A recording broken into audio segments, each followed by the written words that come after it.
Ladies and gentlemen, this is Internet Personality Vangelus here with a review of SIC Volume 58. It's more Kamen Rider Double, and this time it is HeatMetal and LunaTrigger. Hold on a second. Anyway, as I was saying, this is LunaTrigger and HeatMetal.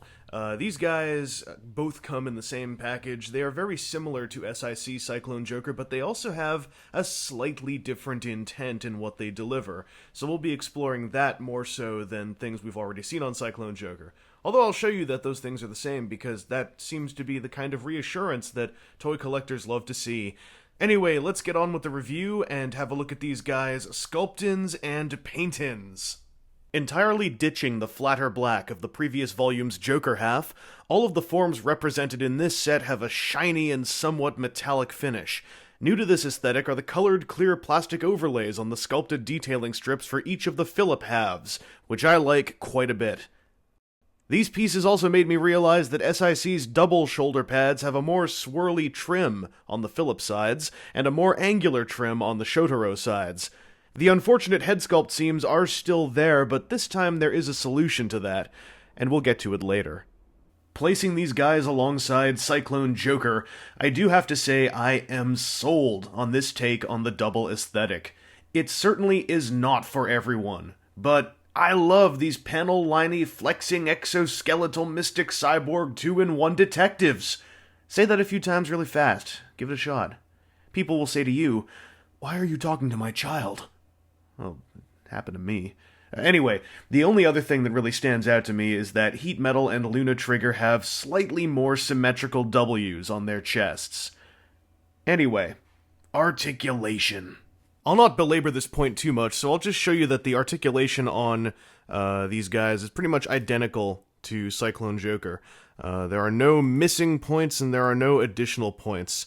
The only difference is, I don't know if you noticed this or not, but here in the midsection, this part doesn't jiggle anymore, this midsection bit. I didn't actually mean to rip it in half, but I wanted to show you I'm a strong boy.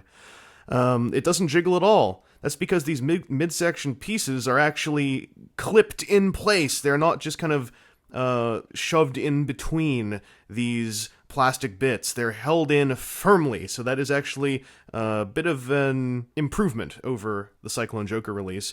And just in case you're insane, I'm going to show you that the articulation and all that stuff I just talked about is exactly the same here on LunaTrigger. Do you really need to know this? Can we have an establishment of trust here? We can? Thank you, because we're going to need to do this one more time. Alright guys, now you know how a few seconds ago we established this trust? You might have forgotten, so I just want to make sure we're all on the same page here. Okay, you see how all the doubles have fists on, right? Okay, remember that part. Now I'm going to go down here, and you see how all those hands are the same?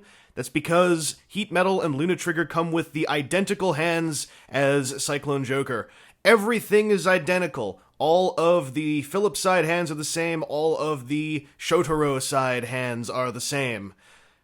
This means we can skip showing you all the hands. Thank you. Now for the new stuff. Let's take a look at the metal shaft, which is conveniently attached to his back. I know what you're saying, that wasn't there before. Well, it wasn't, because you get this really cool little clip piece and a completely different thing to plug in its place. I kind of like this approach because this means that you have a place to stick it. By the way, this uses a series of pegs, one's thicker than the other, but it's hard to tell at a distance. I like that it uses this little plate because this way you can have this thing accurately clipped onto his back, but you don't have any kind of unsightly peg holes or whatnot back there on his shoulder blades. And once you've pulled this thing out, the metal shaft is admittedly a little bit small. It also doesn't want to let go, thank you. This thing actually comes apart in several places.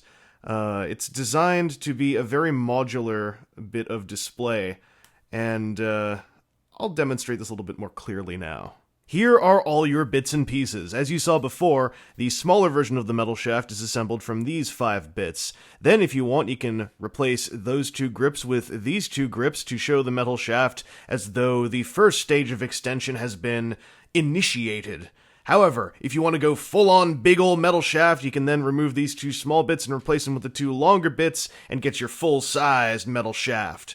If you want, though, you can start mixing and matching stuff. Like you could have this little handle piece here, and then this short piece here, or switch that short piece for this short piece, put this long piece here. You can have your metal shaft be oriented and extended in any number of ways, and everything just pegs together very solidly. There's a certain way that this goes. This piece with the metal bar matches up with the block there, and then this piece has a little tab sticking out that matches up with a groove on the top of the center of the grip, and you can just plug pieces together as you wish. So the metal shaft, I think, is pretty well done. It's a little bit daunting in the fact that there are so many pieces, but it also lets you have so many options. But let's say you want to get your maximum drive on. That can be done here.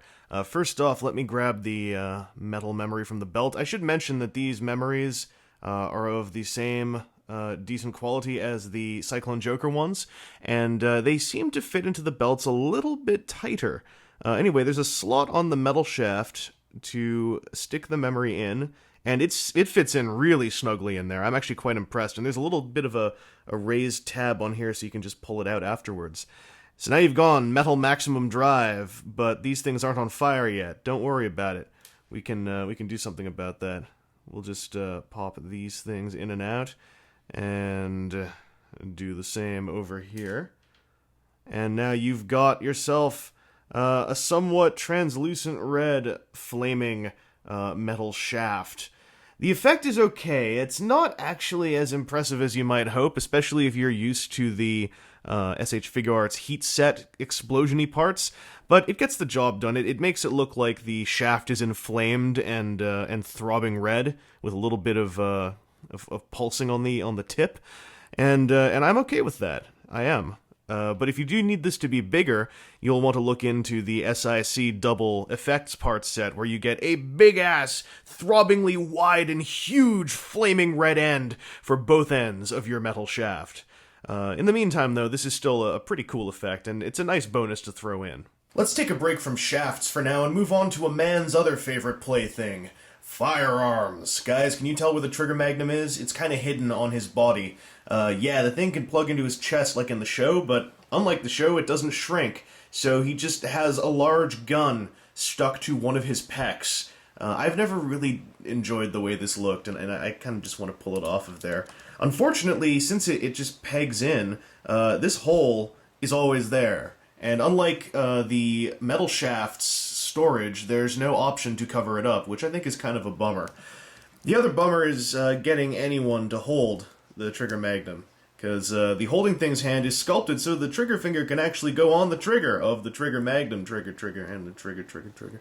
The problem is that it sits in there pretty loosely. It won't really fall out, it'll just always be sagging and jiggling around, and it doesn't feel all that safe to me. On the bright side, it looks awesome. It's got matching colors to the trigger blue with the really cool metallics.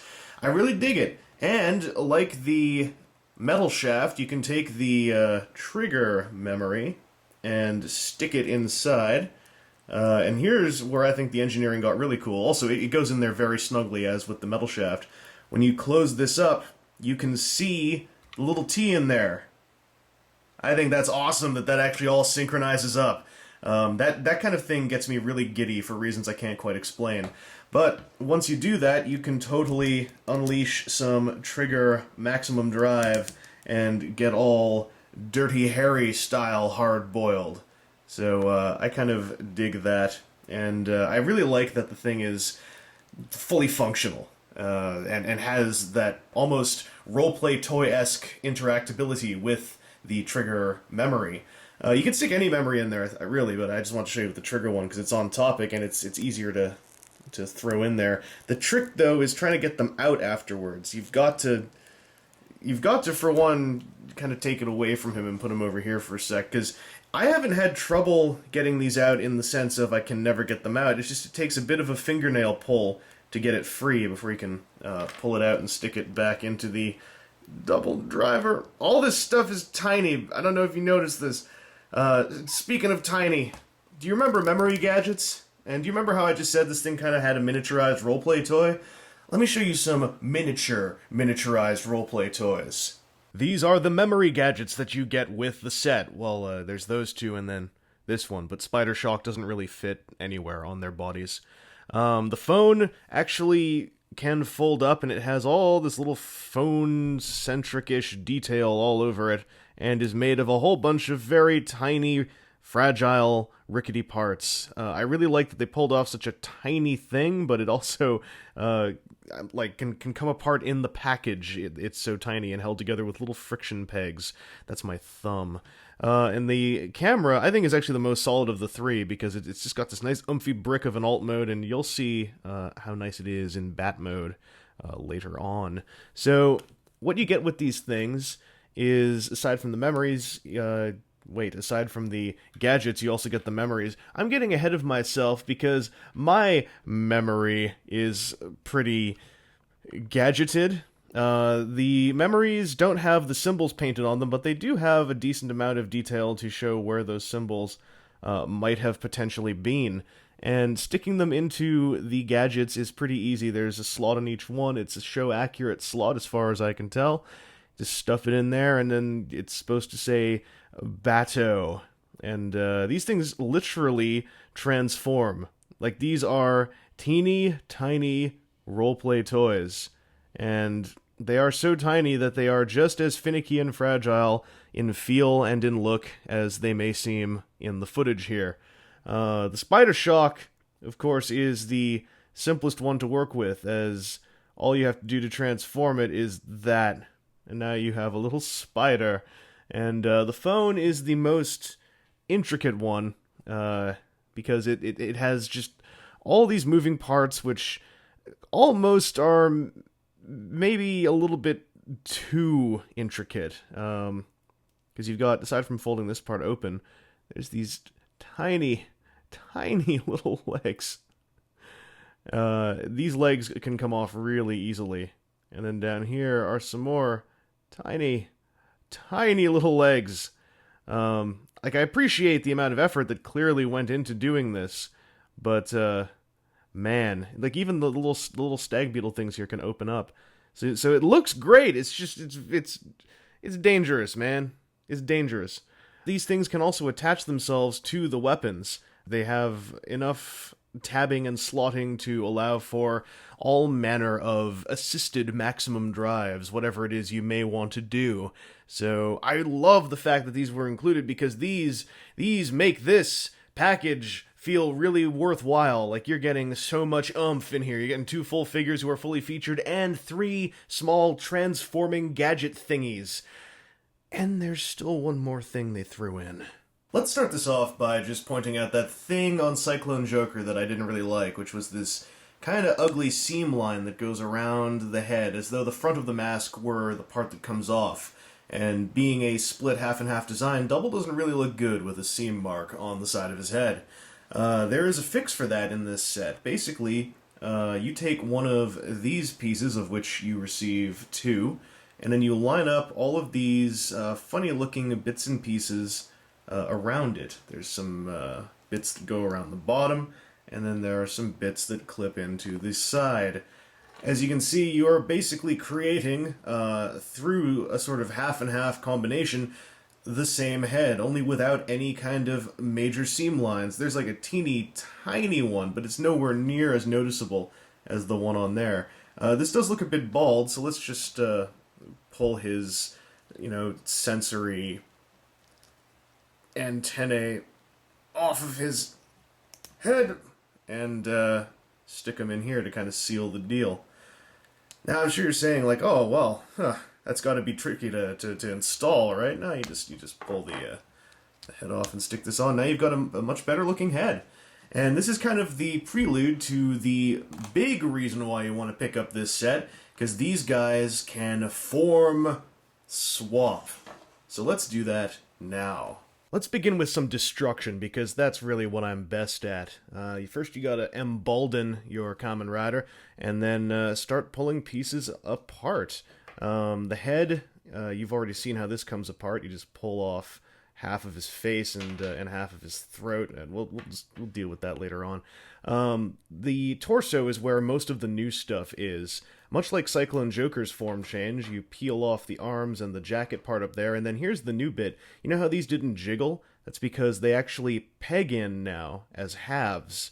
This is a really great idea, and it means that there's a bit more stability, and you get a form change gimmick. Down here on the legs, much like Cyclone Joker, you just pull this bit off and decrotch the Kamen Rider, and then get this bit off. The new part is that this thing is no longer permanently fastened onto the frame. You can actually pull it off with a little bit of gentle screwing. And now, if you really want to, you can put all these bits and pieces back together and have, pieces and bits of a rider. So that's the deconstruction. Putting this thing back together is actually not all that hard, despite all those bits and pieces you just saw being slung around. Much like Cyclone Joker's transformation to and from extreme form, this is actually a pretty intuitive bit of parts forming for all of its many bits and pieces. I've actually managed to do this without instructions upon opening this dude right out of the box, and did not have much trouble figuring out what went where. And I gotta say, that's a credit to SIC, because as I've said in Cyclone Joker's review, this kind of stuff, I'm used to this being a crazy go-nuts kind of nightmare of bits and pieces everywhere, and a whole lot of a lack of fun. And I actually kind of have fun doing the form swaps on these guys. It's not like as crack it out and just mess with it on the desk as a transformer, but it is definitely not something that you need to set aside the better part of an evening to do. It's actually quite simple and kind of toyetic for SIC, which is a line that does not often engage in outright fun toy action feature times. And now, as you can see, with this set, you can swap these dudes into Kamen Rider Metal and Kamen Rider Kikaider, and you're all set to go. So I think that's pretty cool. And just to take it one step further, although the Trigger Magnum doesn't really get much love in this respect, the metal shaft does have alternate bits and pieces to work with Luna metal form. You just have to rip off the entirety of most of that connection, and you've got this bendy shaft. And you've got another bit for this side if you want a fully bendy shaft. I kind of like that you can leave part of your shaft stiff while the other part gets floppy. And you've totally got Luna Metal's own personal version of this armament. I'm really happy that this was thrown in, because it helps make the form swap gimmick between just the two figures still feel like a full-on experience, and like you're not missing out for perhaps lacking Cyclone Joker. However, if you do have Cyclone Joker, that is something you can still partake in, using a few extra bits and pieces, because as you saw, Cyclone Joker, the SIC toy, did not fully split in half. That's where this SIC release gives a little bit of uncharacteristic kindness, and gives you these bits to make the SIC parts work with these new versions of the inner frame. Thanks to those bits and pieces, the Cyclone and Joker components from SIC Volume 57 can be used, and you can make stuff like Cyclone Metal and Heat Joker. It totally works. This set provides you with new hip pieces, new midsections, and new face and neck halves, so that all of those arms and legs and chests from the old set can plug onto this new one. So SIC has actually pulled off full-on form change playability, and that's really cool, except for one small problem. You see, we've got these two guys, but what about Luna and Trigger? The problem is the leftover torso from the Cyclone Joker set. Even if you strip away as much of Cyclone Joker as you can, this thing lacks a whole lot of basic stuff that's needed. The legs down here can't be swapped out, so this entire piece, basically, needs to be replaced. It needs to be replaced with swappable hip bits. It needs to have the pegs in there for the midsection bits. Basically, if it weren't for this bit, you might be able to pull it off. Except there's one more problem. For Luna and Trigger, we'd be okay because you could totally use this head to make things work, but you're only provided with the two bodies in this set, which means you only have the two swappable subheads that all the face mask parts go onto. What I'm trying to tell you is, you just got SIC'd by Bandai. Volumes 57 and 58 will allow you to make Cyclone and Joker and Heat and Luna and Trigger and Metal into any forms you want, provided you're only using 2 bodies for anything that goes outside of the pre-prescribed forms. There are a few workarounds, though. Much like Cyclone Joker, it's almost as though this set is trying to be merciful and then realizing its roots as an SIC costume change set. Because you see, for all those leftover bits and pieces you may have, you're also provided with a counterpart to this component. Alright, let's build us half of a Heat. So these things work more or less like the Cyclone half, except that they're modified slightly to work with all of the extra bits and pieces that are involved in the full-on deal you get in this set for form swapping. So they work with the new hips and whatnot. Also, they do come with the pre-made waist pieces. You also get enough of these little things here to make both the Luna or Heat halves. So they didn't chintz out on parts enough to make you have to pick one in that regard, but that almost makes it even more frustrating that those extra little bits for the actual posable bodies were left out. I don't know, man. It's kind of uncool. You also will notice that, unlike the Cyclone half, this thing is designed to work with the half of a Heat head that you would have left over from a disassembled form swap. And because of that, they actually include a pair of these little half antennae. Both are for the same side because they go with Luna and Heat. And boom, then you just got to stick the leg down here, and you've got half a Heat. This is really cool part storage, but also, much like Cyclone Joker, there are some bits left over, namely the little half of a neck and the little half of a belly. That aside, it's really cool that you have basically 3 Phillip halves that you can use for all the various Joker maximum drives. They've all got the crazy, creepy half a person sculpted inside, and all 3 of these, plus this, means you have some really cool display options, because they all work with the stand as well. So just as an example, if you wanted to do Joker Grenade, it would not be too difficult. You just gotta stick both these guys in here, and then make them look like they're punching. While you're doing that, also try not to have the shoulders fall out. So this is kind of cool, because if you use Joker and one of these things in this display option, it does free up the posable bodies so that you can then have 3 customized forms all for display. It's a bit of an unfortunate workaround, but I'm glad it's there, because this means you could have Heat Joker here, and then Cyclone Metal and Luna Trigger, or Cyclone Trigger and Luna Metal.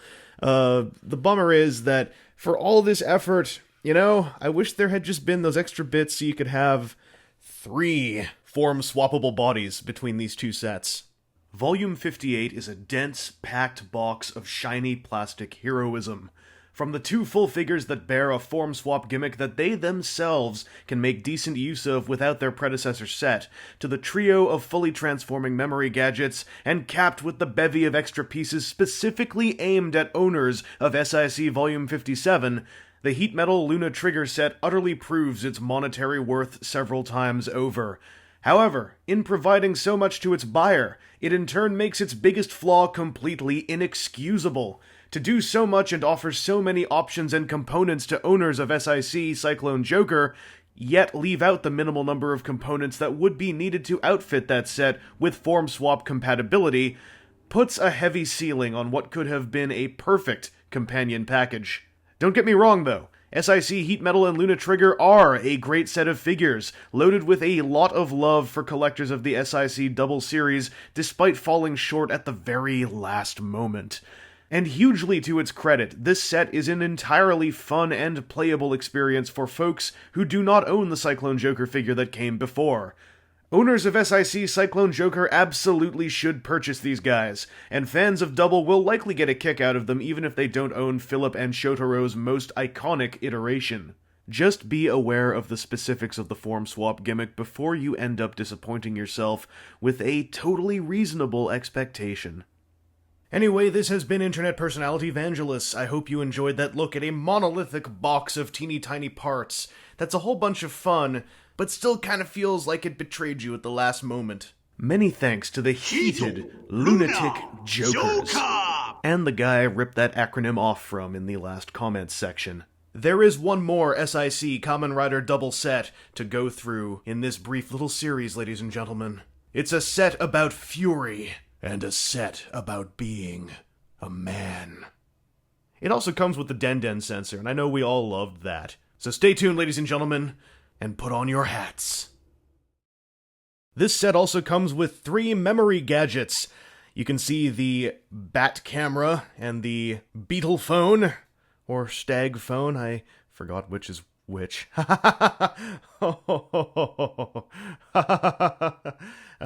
can also, actually, let's start this over again.